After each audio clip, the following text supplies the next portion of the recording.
founded on the Bible, and so I do appreciate the heritage. I'm sorry. And you know, our country used to be founded on the Bible, and so I do appreciate the heritage we have. And you know, the freedom that we have today, it's not because of the people that are in charge now. It's a vestige of the past, and it's going away every day. And you know, it has nothing to do, my freedom to stand up here and preach right now. You know, it's amazing. It was that sniper who even gave me the freedom to preach right now. And that's what people are trying to tell you. That sniper in Afghanistan and Iraq and wherever, whatever foreign country he was invading, you know, he's the reason why you even have the right to even get up and say these things, Pastor Anderson. And you get up and attack our country, and you know what? It's these soldiers in Iraq who even gave you the right to do it. No, you know who gave me the right to do it? God. Amen. God gave me, because I've been endowed by my Creator with rights. Amen. I don't need some government. I don't need Thomas Jefferson to give me rights. Amen. God gave me rights.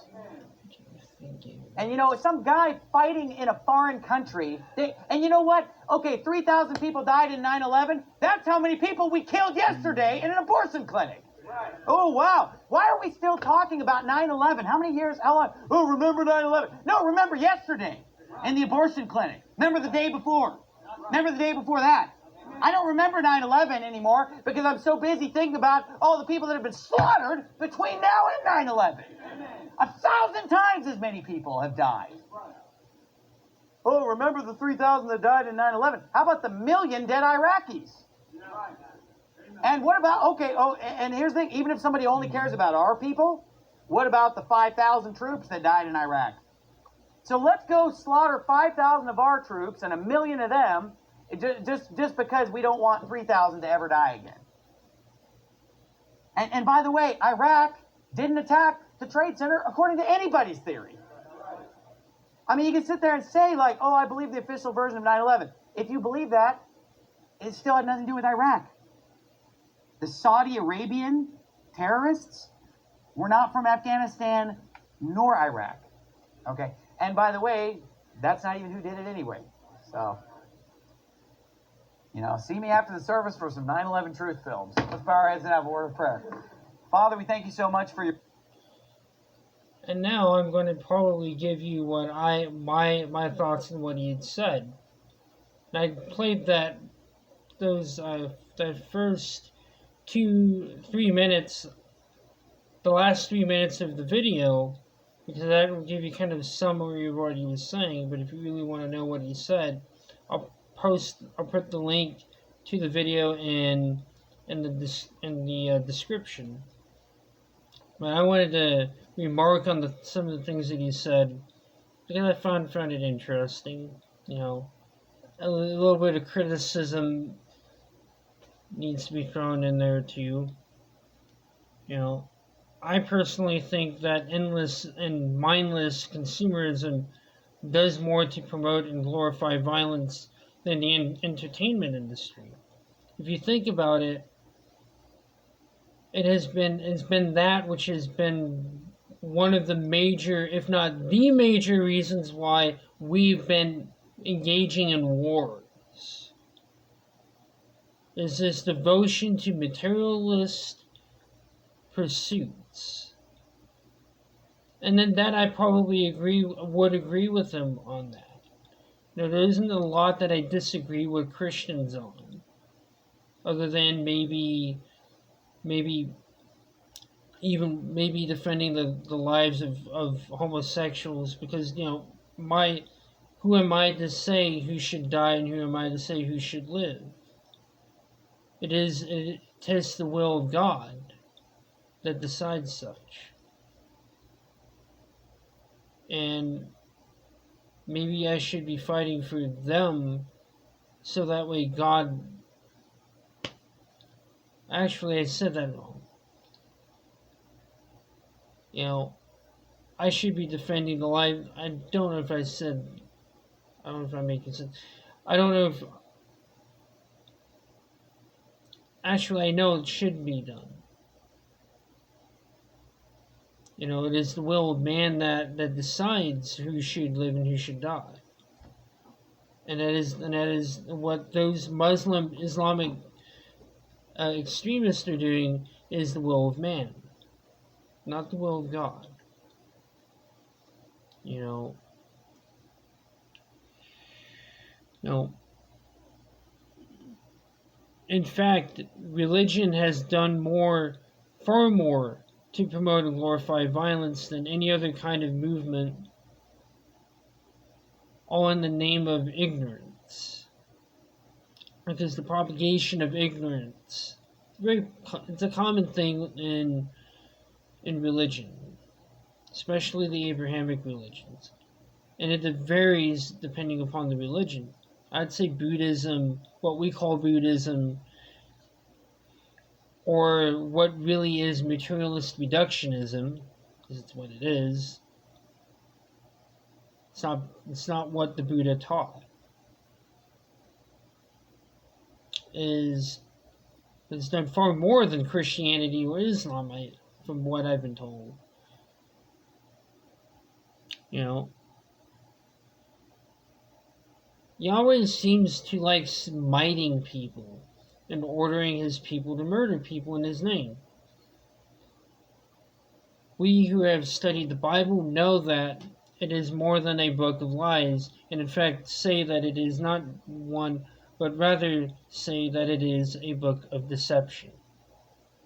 A deception is when you either mix truth with a lie, or when you use the truth to misdirect someone into going in the wrong direction. I think we call both of these as an example of what we call half-truth. Him who loveth violence, God so hateth. So sanctimonious dribble coming from a man whose religion is built on violence and bloodshed. I mean, that's what comes to mind when you're kind of using the Bible to say, hey, this is wrong. Because there are numerous examples in the Bible of this having been ordered by God.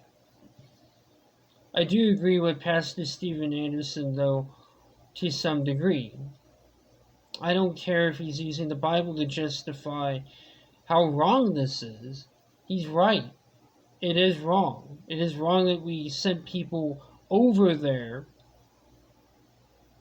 to fight in a pointless war. We should have been dealing with North Korea.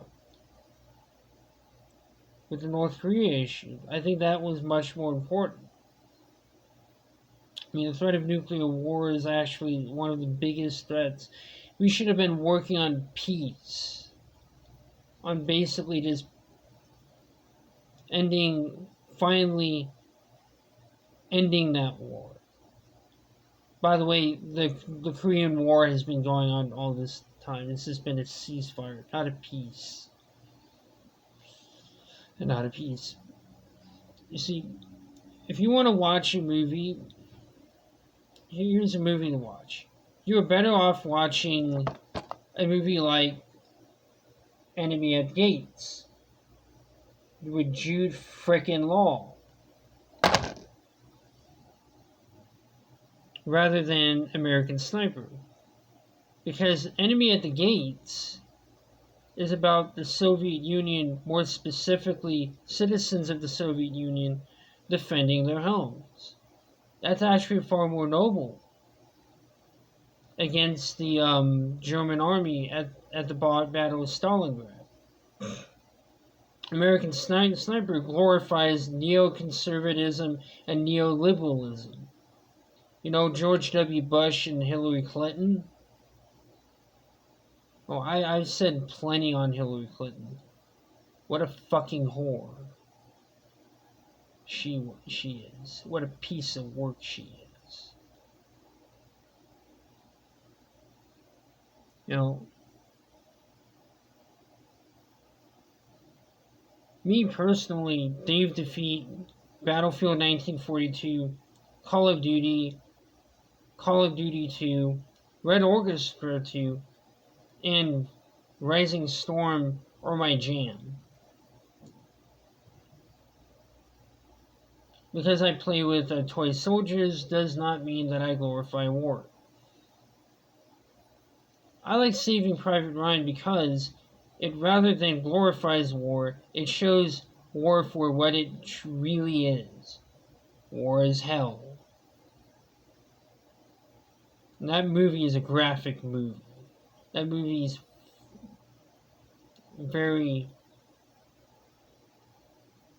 that movie is graphic. I would also recommend Band of Brothers if you want to watch a show about World War II and the Pacific one, the Pacific series done by the same people. War is hell. If you're willing to call out snipers and call out the use of the atomic bomb at the end of the war, of which he did call him out.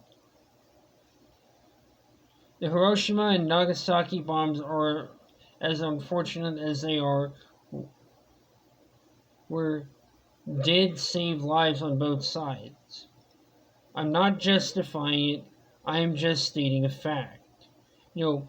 We would have lost more lives if we had not have dropped the bombs. But by doing so, we opened Pandora's box. We opened the door for the Cold War to happen.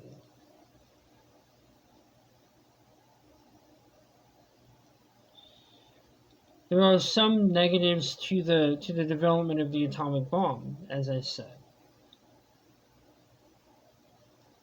Did not Moses cut babies out of the wombs of women and murder women and children? I seem to remember in the book of Numbers passages that talk about that. Which is why I don't use the Bible to justify what is right and what is wrong, because not necessarily use the Bible, that I should say. Because there are things in the Bible that I disagree with. Even though I have the Bible, New Revised Standard Version, Oxford Bible, and this one's the one with the Apocrypha. The apocryphal books. With the complete Apocrypha from the Septuagint Greek. I have the Jewish Publication Society Tanakh, the Masoretic Bible.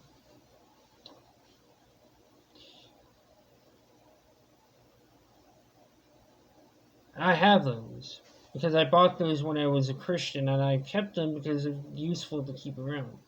You never know when a Bible comes in handy.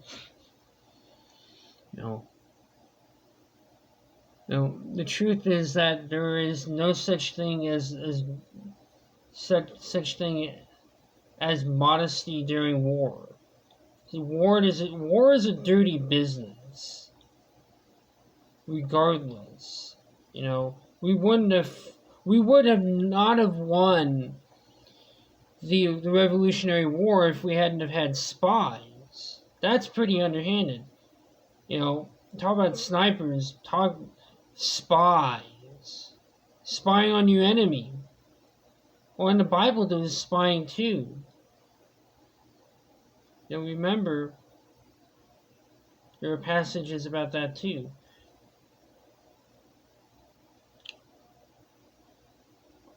I wanted to stop watching Mr. Anderson's video after he started talking about Satan, Israel, and his enemy for using a word that's